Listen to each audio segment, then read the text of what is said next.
All right, what is going on, guys? Callsign Rice here, back with another YouTube video. So, quite recently, regarding our upcoming short film, we've received a good amount of questions regarding the build of the film and how we're going to plan all this out. The point of today's video is basically how we're going to execute the film in terms of planning as well as shooting. And that's what we're here today to answer your questions. So I'm actually joined with Anthony from Strike Entertainment. Anthony, go ahead and introduce yourself. What's up, guys? Strike Entertainment. I was very glad to Garrett actually had me come on to kind of answer these questions for the SCP film. But if you guys don't know who I am, I'm Strike Entertainment. I have my own YouTube. Garrett and I have been friends for about a couple of years now, and we have the benefit and privilege to be working on a film together. Yeah, so there are also a couple questions in here regarding Airsoft in general. Some newer people getting into the sport have asked some questions, so we're going to kind of go through those later on. But starting off here, Anthony, someone asked about the general rundown of the film, like what it's about. If you want to answer that, just a basic storyboard of what we're kind of doing here. Yeah, so basically what we've gone with is we're going off of the SCP Foundation, very similar to what SCP Overlord did. But this one, we're kind of flipping it. Rather than doing a anomaly chase, we're more focusing on an actual person, more of an HVT type setup, where someone has gone rogue from the agency and is leaking classified confidential information. And so we've been tasked with this, the team to go either track him down and eliminate him or capture him and prevent the information from being leaked to a further extent. Yeah, so we are basing not a lot of this, but we're doing a sort of a rundown of similarity to SCP Overlord, and we're trying to relate some of the stuff to that film, sort of make it a inner workings of that, as well as connecting some of the information supplied in that film to ours, so we can sort of make it a little more interesting for our fans. And if you do look into SCP Overlord and you're interested in the storyboard of SCP as a whole, I think there will be some connections that you guys will find interesting when we do release this film. Someone asked, who are the actors that you have in your film?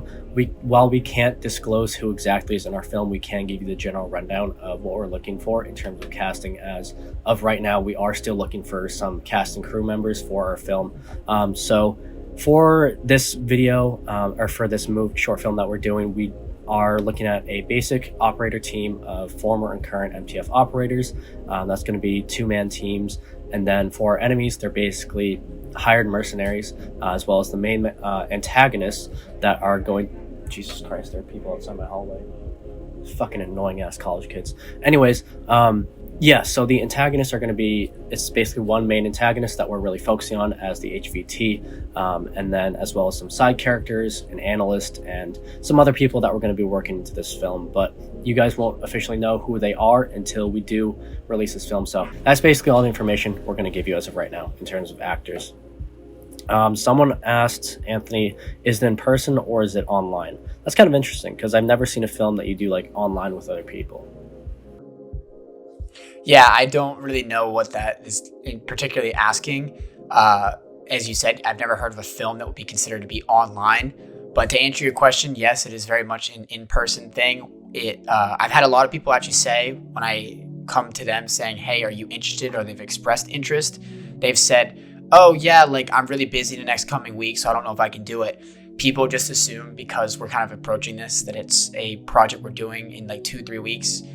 No, we're putting a lot of time, a lot of prep into this to make sure that it's done correctly.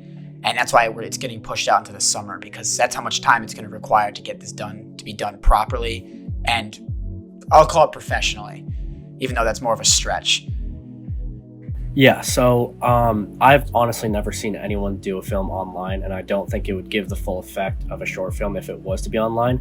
And this actually leads into the next question, where it was asking about the release date, and we're planning to do a lot of the filming during the summer and releasing it in late 2022. So there's going to be a good amount of time as to where you guys won't really see anything from us. We're still working to get a lot of this stuff figured out. But after we do the filming, we'll be doing a Kickstarter project as well as some promotional stuff. We have a marketing team that we're working with, and we're going to try to get as much information out to you guys as possible to build up the hype for this film, because I believe this is going to be a really interesting project that you guys are absolutely going to love. This really leads into the question about more of the Airsoft side. but we can also relate it to the film, is the gear that we use in the field. Anthony, if you want to cover the gear that we are planning on using in terms of the film, and then we can sort of lead that into our general airsoft stuff. Yeah, so Garrett and I were pretty lucky that with us now being in charge of the film, we can kind of make and call a lot of the shots. So when it comes to our gear, we kind of base a lot of our gear off of the stuff we already have, which would make sense considering we don't want to go out spending a really large amount of money to do this. It's going to be a massive time investment, so we don't want to have to make it a financial investment as well. So a lot of the gear we're using is the stuff that we typically use in our pickup days when we go play out at UPG or when I'm at Troy or Battlegrounds or wherever it may be. You want to go into the specifics of the actual gear, like the brands, or like what specifically are you looking for in the question? So we can basically just talk about the color schemes. We don't have to go specifically into gear and give all of it away. Then our gear is going to be black kit. So battle belt, I think we've decided battle belt's going to be kind of optional, even though it's highly encouraged because it kind of fits and makes the look a little bit more authentic. But black battle belt, sidearm most likely, and then plate carrier, and then black helmet. If you don't have a black helmet cover should be okay. Or if not, you're just gonna have to spray it and then throw a helmet cover on there. And then NATO regulated weapons, so M4s, MP7s, MP5s, what else? M16s, you know the deal. SCARs. We're not doing anything that wouldn't be seen in the US military. And then it's gonna be just green, OD green, Ranger green BDUs for the most part. And then for the antagonist of the film, the basic civilian clothing for the main antagonist, maybe a lab coat or something. And then for the actually PMCs that we're hiring or that we're bringing into the film, we're going for mainly the Rust 4 type of thing. So more Russian style, the multicolored camos that they use, European weapons, AKs, whatever that kind of stuff they want to run. We're sort of giving them more freedom in terms of what they want to run because they're hired. They don't belong to any specific unit. They can do what they want to do as long as it's not too outlandish in terms of whatever they're running. And obviously, Anthony and I will approve everything that is going to be used in the film. So we don't want someone showing up with something that's so far out there that doesn't even make any sense. Yeah, we're trying to make sure that it's at least realistic and authentic, but also having fun at the same time. We do have in the script, and that's one thing that we will share, that the opposition is well trained and well armed. So we do want to keep that idea that they can be like well geared, like very like highly kitted. Because I've had some people that have asked that were interested in the PMC, the mercenary route of, is it just gonna be kind of a, basic BDU and an AK? I'm like, no, you can run plate carry. Like if it is Russian authentic stuff that you could see Spetsnaz, or I think Alpha Group is what they call it now. Anything you could see that would be Russian special forces or that is used in the Russian military is good to go.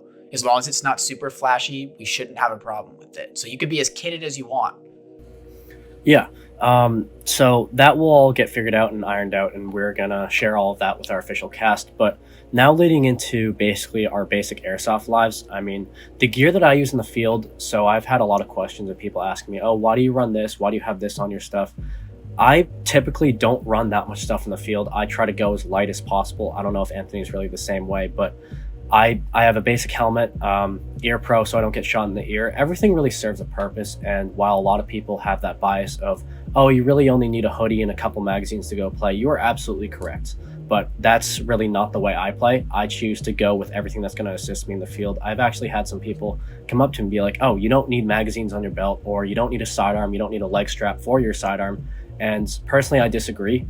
Everything serves a purpose, and while it may not be your exact play style, that's what Anthony and I choose to use. And I can explain a couple things. I mean, the leg strap, that's basically so your holster doesn't flop around or go anywhere while you're trying to run or draw. I mean, my leg strap obviously serves a significant purpose for my Safariland, as it is pretty tight in terms of retention. And then the ear pro is so you don't get shot in the ear. You can also use it for radio communication. But Anthony can go into why he runs his gear, and it's a pretty simple concept. Yeah, it's like I'll try to avoid repeating kind of what he said, because a lot of what he just said is the exact same reason for my stuff. I run a little bit more, I would say on the heavier side, but I don't have stuff as slimmed down as he does. He is a lot faster than me, and we actually talked about this the other day in terms of we have very different play styles. You are very, very quick and you utilize that. I play a little bit more conservative to kind of hang back and pick people off. So because I play that play style, I tend to wear a little bit more kit, but my kit that is on me serves a purpose in some way, shape, or form. I will run probably, I don't know, 5 or 6 mags because I'm not gonna be mag dumping people, but I don't want to have to be worried about running out of ammo. I run the same type of holster setup, leg strap and everything. I run pistol mags. I run mags in my belt, medic kit on the back, kind of an IFAK, dump pouch. I run a whole bunch of stuff on my waist because I want to get it off of my chest. And then I try and keep my plate carrier somewhat not slimmed down, but lighter because I got more power in my legs. Like I got more, strength.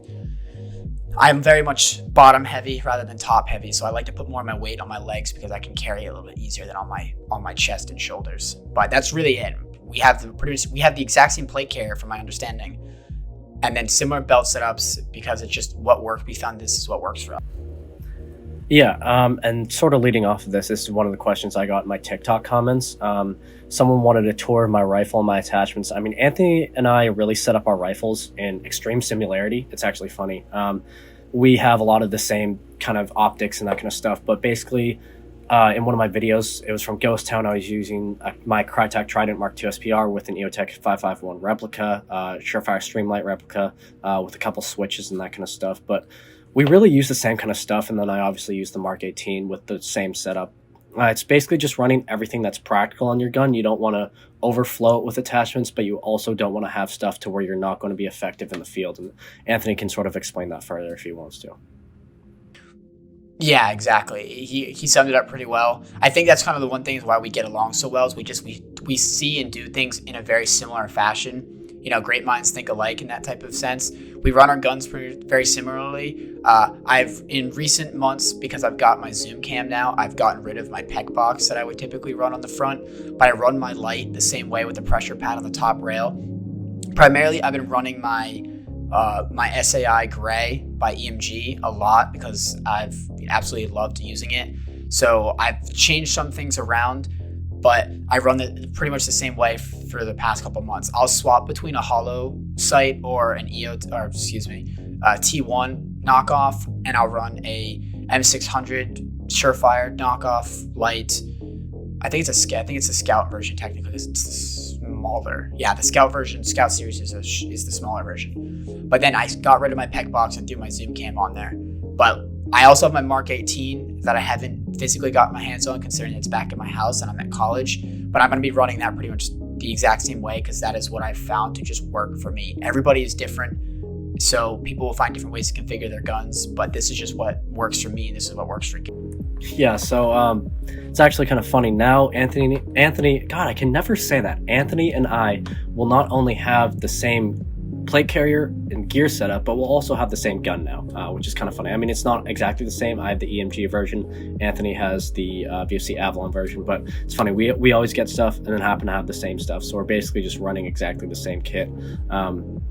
But I also wanted to go into... Which it's not planned either. It's really We don't not. plan that stuff. It kind of happens because we see that, hey, this works for the other person. And we are similar because we're both fairly talented players. We have different play styles, but we're realizing, hey, we like things done the same way.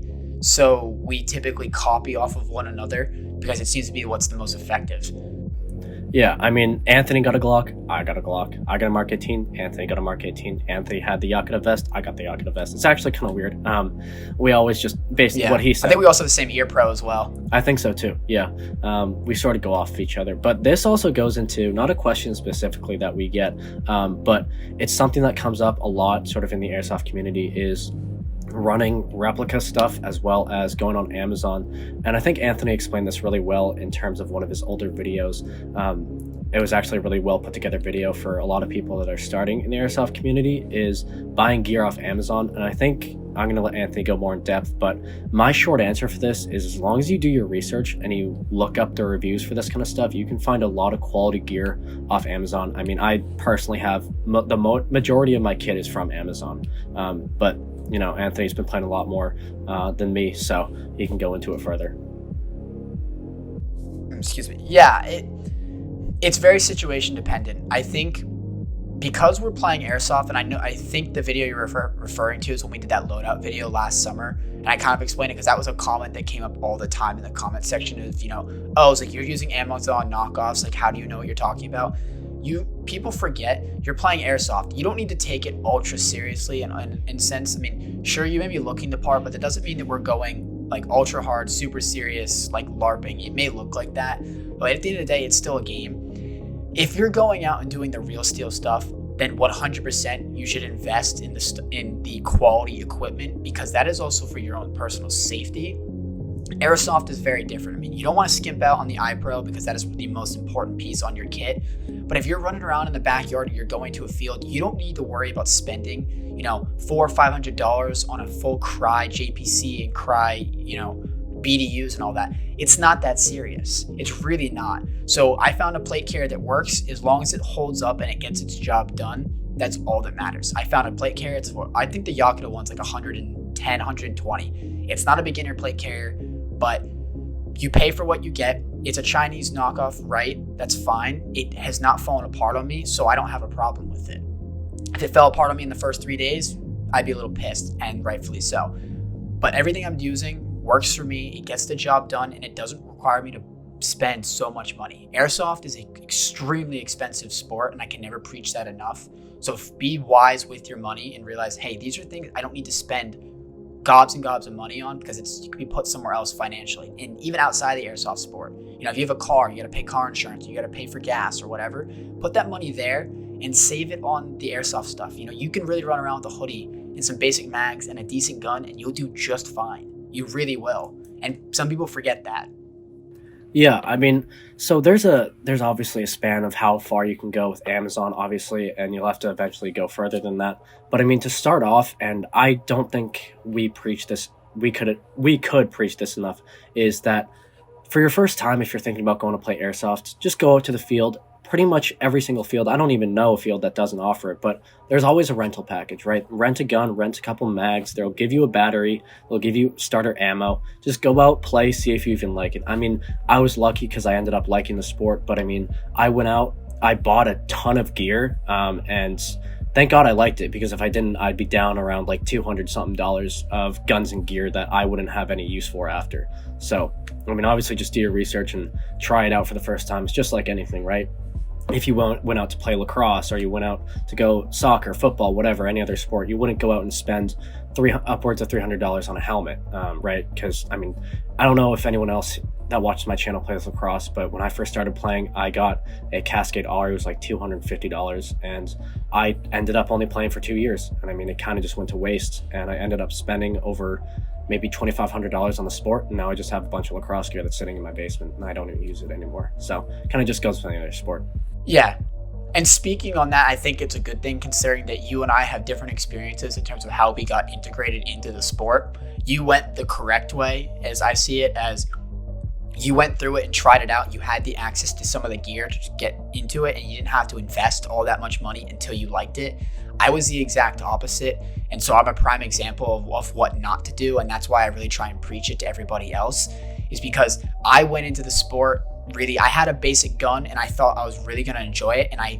But my problem was I didn't do the research beforehand. And that's really the piece that doesn't get stressed enough either, is yeah, you may like the sport and you're going to invest money into it, but invest the right money into the right type of equipment. I invested into like a basic zip up, like plate carrier, because I saw, or not even a plate carrier, it was a vest. It was a basic vest with some like mag pouches on it and like a weird pistol holster. It was like $30, and I saw, I'm like, oh, it's cheap. I don't need to spend that much money. I got a basic Lancer Tactical for like $100, which actually I still have, but it was plastic. It ran on like an old 8.4 volt battery. Like, it was just not something that would be overly practical to use. And that was like $500 in total with, you know, helmet and some basic BDUs and like a belt and a pistol. Like it was just such a waste of money. And if I could have that $500 back, I could easily invest that into something, not even in the airsoft world, but if I stuck into the airsoft conversation, into mags, ammo, green gas, or attachments, or invest into a different gun or something that is a little bit more practical, because I did the research. And that is really what needs to be hammered home, is do the research if you're getting into this. If you don't know what you're looking for, ask people who do, and they will point you in the right direction. Exactly. And I mean, that really goes into what I was thinking of next is I sort of get either end of the spectrum in terms of the gear stuff. Some people look at me like, oh, you're amazing. Like you have all this gear and all this stuff. And it's like, oh, you must be crazy at airsoft. It's like, no, gear doesn't necessarily make you better. I've only been playing for, I want to say, what is it? Like 18 months now, Anthony, you think? Around there. I don't know. Yeah.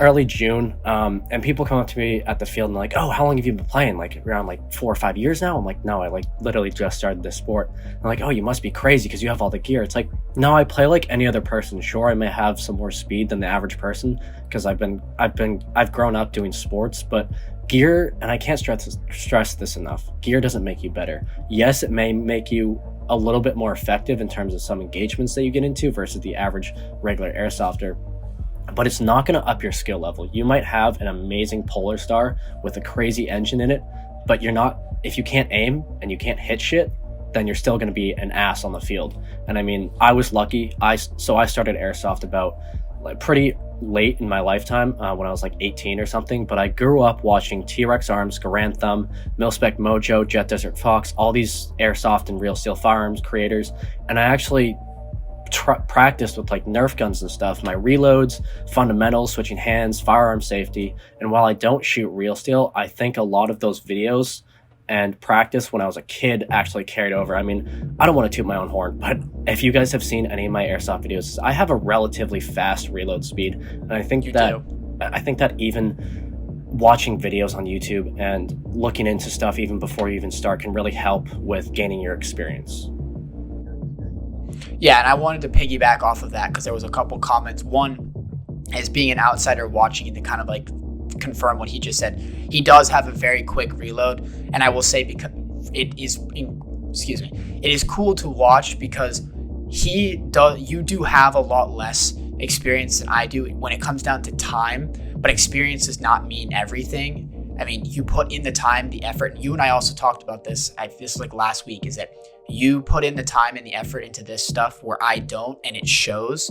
And that is one of the big things, is that if you want to be good at anything, it just means you got to put in the time. And then to jump back to the thing about you can have all the best gear, but that doesn't make you good.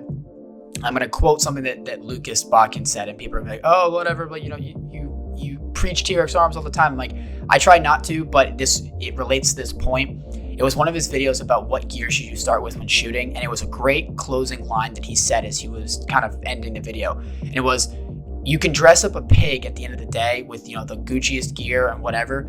At the end of the day, it's still a pig. It doesn't change anything. Your gear does not make you better because you have, a $500 plate carrier or whatever.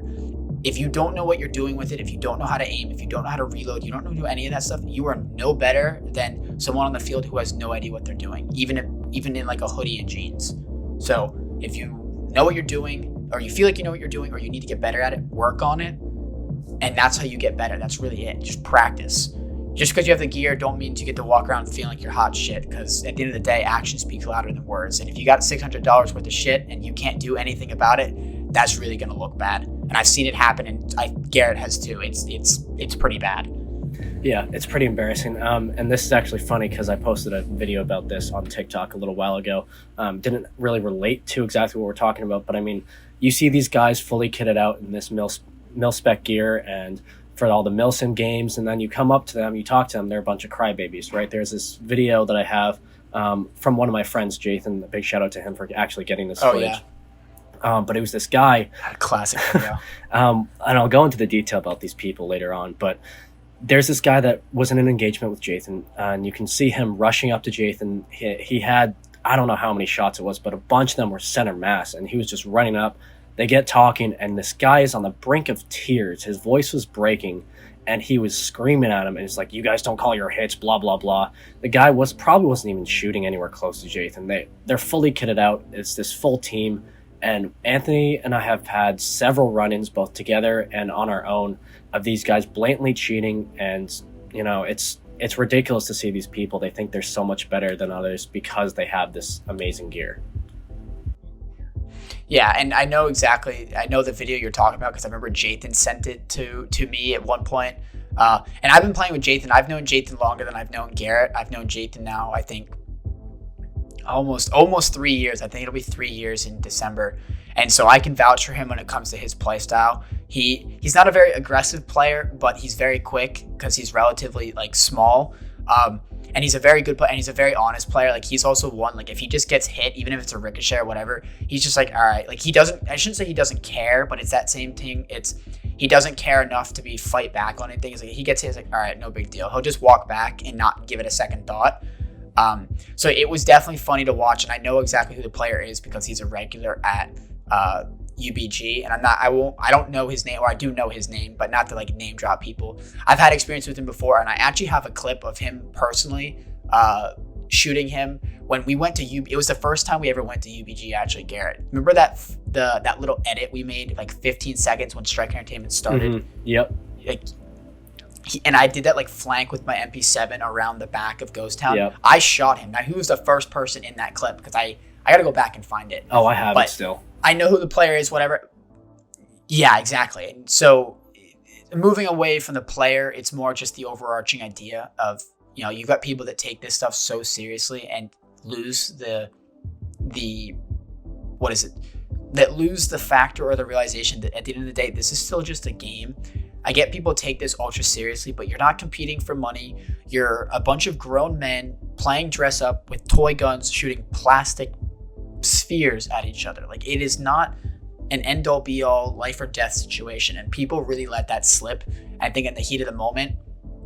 And it's sad to sometimes watch. Everyone gets hot-headed. I mean, I've gotten hot-headed on some things, but if you can at least tone it back and realize, hey, this is just a game, it changes the entire atmosphere of the situation. And I think people need to forget that a lot and need to keep that in mind.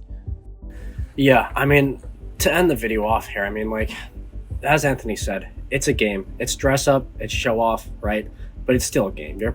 You're full-grown men for the most part. I mean, obviously there are younger kids getting into it, fine, whatever. But you're full-grown men running around with toy guns and replica gear, right? This isn't any big military thing where it's like, oh, it's life or death, as he said. I mean, it's a game, right? It's just like anything else. Chill out, play the game. And this goes back into Jathan's video when he got confronted by this guy. I loved his response. He was like, all right, you can walk back that way. Like, it's not that serious, bro. Just learn to have fun. Yeah, exactly. But just learn, have fun, be out there, enjoy the time that you're out there. You're getting exercise, some fresh air, doing a hobby that we all love. Don't be the guy that ruins it for everybody, because why would you want to do that? Exactly. And one final thing is, if you guys, so I know a lot of people have been asking me this, is, I want to go out, but none of my friends want to do this. I can't stress this enough once again. I mean, I've said that so many times, but there's so many things that I've learned over my little time playing is, when you go out, even if you're alone, you're going to meet so many great people. I mean, Anthony and I wouldn't have even met each other. Like, when I was at the field with my friend John, and I met him again when I was alone. I met John when I was alone, then I met Anthony and Jathan when I was with John. We literally met on the field, and we then went to go get food together, and on the way back, Anthony was like, oh, I have a YouTube channel, like, why don't we collaborate? And that's how we got this whole thing going. And now Anthony and I, like, literally don't go a day without talking to each other about this stuff. And credit to Anthony, I wouldn't be where I am today in terms of Airsoft and YouTube creation without him. Like, I credit basically all of my YouTube stuff to him. So, it's just, and it goes both ways. It really does, because the exact same thing. Most of my closest friends that I've made in life, like Jathan and Garrett, I've met through Airsoft. I met Jathan going to Troy City by myself, which is in kind of a sketchy part of Fall River. And I met Jathan, we kind of hit it off, started playing, and now we're great friends. I brought him along to UBG because we wanted to go play outdoors, and I met John and Garrett, and now we're here. Like, it is such a great hobby to be in, because almost 99% of the people there are in the same hobby, doing the same things with the same interests as you. They're looking to make friends. People are usually very friendly, very open to make conversation and talk, and you make some really awesome friends. Like, you really do. And I think people kind of get intimidated by, like, oh, these are a bunch of new people. It's really not that bad. Just hit it off, act like a normal person, and you will be surprised the type of friends that you make. Yeah, so I mean, even if you guys aren't really in an area of where you can start playing, you can definitely still join my community Discord that I have. We have a bunch of people in there, and you can talk about Airsoft or talk about whatever you want. It's a great way to meet people and really socialize in terms of anything that you want. I mean, you can also play video games in there with other people. There are voice channels and all that other stuff, and it's just a great way to meet people within the sport, and everyone's there to be helpful and really assist the newer players within the sport. So exactly, we're all here to do the same thing, and it doesn't even have to be Airsoft related either. I mean, you may be in there, you don't even play Airsoft, or you have an interest in it but don't know what you're doing. Most of us are also probably gamers that like to play video games, that have similar interests and hobbies. You go in there, you don't play Airsoft, you might find someone who likes playing the same video game as you, and boom, there's a new friend you play with. So it's got a lot of depth to it, and it's a really great community to be in. I don't regret it in the slightest. Yeah, that's going to really wrap up this video. I do hope you guys enjoyed this. I hope we answered all of your questions to the fullest ability that we have. If you didn't get a chance to ask a question before we posted this video, definitely go in the comments. I'll be as active as I can in there, answering all your questions and doing what I can to help you guys out. But yeah, if you guys enjoyed this video, make sure you like, comment, subscribe, turn on post notifications, and I'll see you in the next one.